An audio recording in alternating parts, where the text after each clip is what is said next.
Hello friends, welcome back to my YouTube channel be knowledgeful study of IGNOU. इस video में हम MPSE 008 state politics in India का unit 3 करने वाले हैं, जो वीडियो का पार्ट 2 होगा। अगर आपने पार्ट 1 नहीं देखा है तो उस वीडियो का लिंक मैंने डिस्क्रिप्शन में डाल रखा है। अगर आपको इस वीडियो का PDF चाहिए तो टेलीग्राम को ज्वाइन करिए, और टेलीग्राम का लिंक डिस्क्रिप्शन में है, वहाँ से भी आप PDF डाउनलोड कर सकते हैं इसका। तो वीडियो को स्टार्ट करते हैं। अगर आपने चैनल को सब्सक्राइब नहीं किया तो पहले प्लीज़ सब्सक्राइब कर लीजिए और बेल आइकन को प्रेस कर लीजिए। पार्ट 1 में हमने भारतीय विविधताओं की प्रकृति व राष्ट्रवादी प्रतिक्रिया में जाति, अस्पृश्यता और दमनकारी विविधता के बारे में पढ़ा था, और इसमें राष्ट्रवादी प्रतिक्रिया क्या क्या रही थी।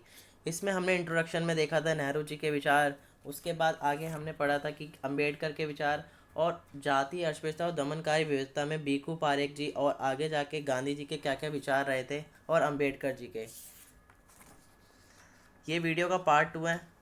इसके अंदर हम पढ़ेंगे धार्मिक विविधता बनाम संप्रदायवाद, रिलीजियस डाइवर्सिटी वर्सेस कम्युनलिज्म। भारतीय राष्ट्रवादियों को धर्मों के भीतर व उनके बीच विविधताओं व भिन्नताओं का सामना करना पड़ा। उन्होंने किसी एकल धार्मिक पहचान के शब्दों में राष्ट्र का विचार अपने से दूर ही रखा था।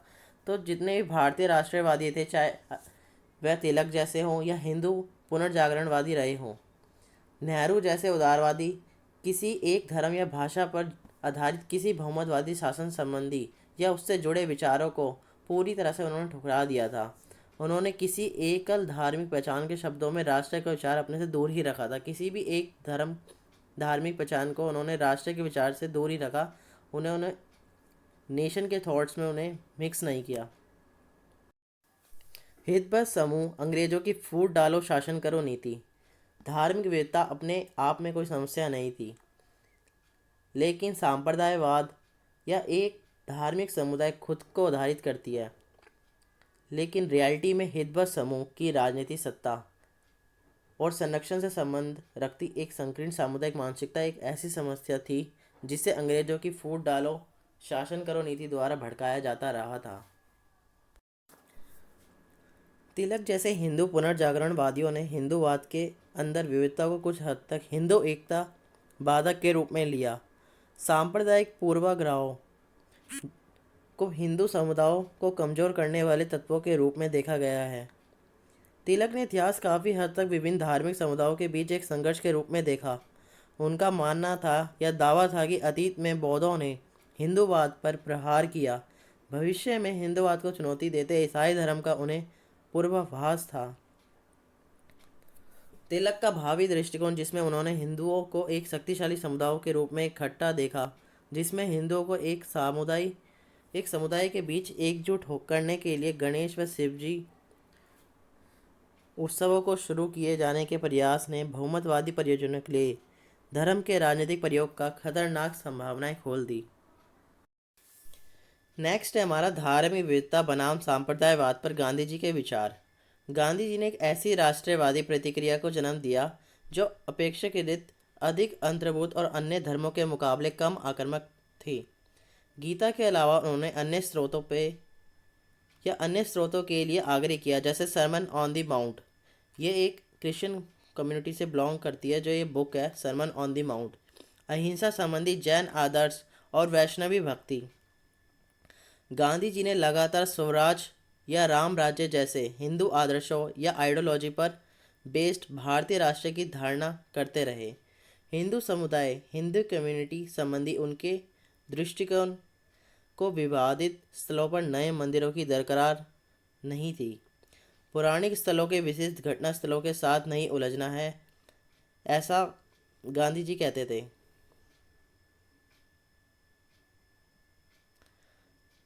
भक्ति धर्म शास्त्र का तर्क है, यह स्थान हृदय में ही तलाशे जाने हैं। गांधी जी ही शायद एकमात्र ऐसे उपासक थे जिन्होंने कहा कि गीता और कुरान उनकी दो आंखें हैं। इसी पर आशीष नंदी बताते हैं कि गांधी एक धार्मिक सहिष्णुता को जन्म दिया जो कि शायद भारतीय मानस से अधिक मेल खाती थी। वह अपने सक्रिय धार्मिक आचरणों में और उनके माध्यम से दूसरों के प्रति खुले थे। यह खुलापन कट्टर हठधर्मी हिंदुओं, फैनेटिकल हिंदूज को स्वीकार्य नहीं था। अगर आपको इस वीडियो का PDF चाहिए तो टेलीग्राम का लिंक डिस्क्रिप्शन में है, आप वहाँ से डाउनलोड कर सकते हैं। चलते हैं नेक्स्ट टॉपिक की तरफ। धार्मिक विविधता बनाम सांप्रदायवाद पर नेहरू जी के विचार। नेहरू जी के अनुसार मुसलमान हिंदू समुदायों के खिलाफ कोई समुदाय नहीं थे। उन्होंने उन्हें वर्ग, भाषा व विचारधारा द्वारा समान रूप से विभाजित माना। इसी प्रकार उन्होंने हिंदुओं को किसी समुदाय के रूप में नहीं देखा। नेहरू जी समझते थे कि लोगों को अधिकार है कि वह विभिन्न देवी देवताओं व पुस्तकों में विश्वास करें, लेकिन वह खुद राजनीतिक उन्माद को जन्म देने वाले धार्मिक विश्वास के प्रति चिंतित थे। लेकिन नेहरू जी फिर गांधी जी से महसूस किया कि आधुनिक युग में राजनीति सभी जगह है और इस कारण धर्म का भी राजनीतिकरण हो जाता है। सवाल किसी भी क्षेत्र को राजनीति से बचाने का नहीं है, बल्कि लोगों को प्रशिक्षित करने का है, उन्हें एडुकेट करने का है, ताकि वह लोकतांत्रिक आदर्शों, डेमोक्रेटिक आइडियोलॉजी का आदर करें और अपने निजी हितों के लिए धार्मिक विचारधाराओं व प्रतीकों का प्रयोग करते समय कानून के नियम का सम्मान करने को बाध्य हों। यह नेहरू जी के विचार थे राष्ट्रवादी प्रतिक्रियाएं और राष्ट्रीय विविधता के लिए। नेक्स्ट है हमारा भाषा एक रूपता या अनेकता, लैंग्वेज होमोजेनिटी और प्योरिटी। हम यूनिट 1 से ही पढ़ते आ रहे हैं कि हमारे देश में विभिन्नताओं वाला देश है, अलग अलग भाषाएं, अलग अलग धर्म, अलग अलग रीति रिवाज है। हमारे संविधान में 22 भाषाओं को ही ऑफिशियल लैंग्वेज का दर्जा प्राप्त है। नेक्स्ट हमारा है एक राष्ट्रीय या राजकीय भाषा होनी ही चाहिए।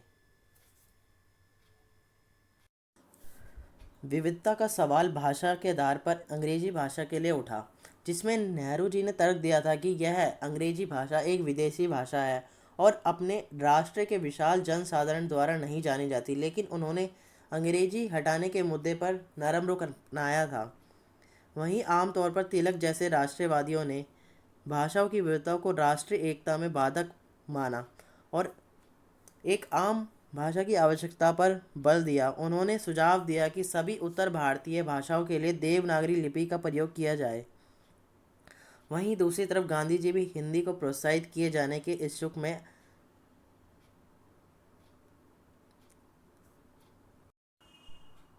खासकर गांधी जी दक्षिण में हिंदी भाषा को प्रोत्साहित करने के लिए इच्छुक थे, लेकिन इस संबंध में दक्षिण का अनुभव जरा बढ़कर था।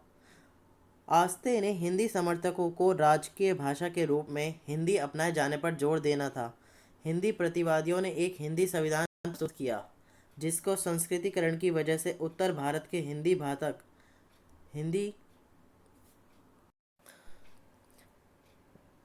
जिसको संस्कृतिकरण की वजह से उत्तर भारत के हिंदी भाषा बोले जाने वालों के लिए भी समझना मुश्किल हो गया था। वहीं दूसरा मुद्दा भाषाई प्रांत संबंधी था, जिसे हमने फर्स्ट यूनिट में पढ़ा था। 1953 में भाषा के आधार पर पहला राज्य बनाया गया था आंध्र प्रदेश।